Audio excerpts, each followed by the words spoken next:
42 суди и 11 обвинители. Ги напуштаат судниците и канцелариите. Од денеска се пензионери. Иако беа прочитани имињата на председателката на Уставниот суд Добрила Кацарска и уставната судика Евангелина Маркудова, тие остануваат во Уставниот суд како избрани и именувани функционери до завршување на мандатот, но повеќе нема да им мируваат работните места во Кривичниот суд, бидејќи исполниле старосна пензија. Ова важи и за судијата од судот во Страсбур, Јован Илиевски, кој денеска беше пензиониран на неговото работно место во обвинителството.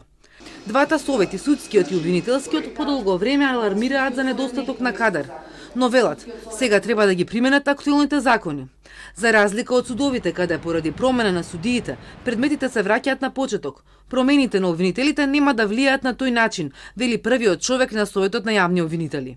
Тешко ќе им биде да ги преземат предметите, посебно комплицираните предмети, кога треба да ги продолжат во фаза на судење, бидејќи судењата, еве гледаме ние, дел се од нив закажани.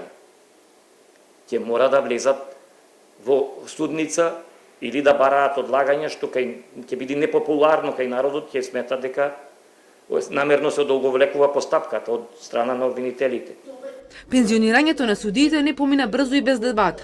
Членот на судскиот совет Мери Радевска се обиде да ги убеди колегите дека денеска не треба да ги пензионираат судиите од повеќе причини, меѓу кои тоа дека таквата одлука ќе биде неуставна, затоа што мандатите им биле веќе продолжени, не треба ретроактивно да се применува понеповолен закон за нив. Таја напушти седницата кога требаше да се гласа по оваа точка.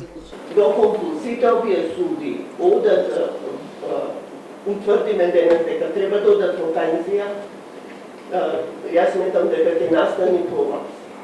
Имаме ние ланската година 664.000 прегледи за работа, по кој постапуваме 485 години. Јас го сваќам, не може никој да го свати очигледно дека луѓето треба да одат во пензија. Тоа е нивно природно право, затоа што се родени 56-та, 57-та и дошле годините треба да одат во пензија. Како да го тоа сега ние извртиме да бидат тие помлади? Нема начин, нели? Не дека судски совет ги испрати на пензија.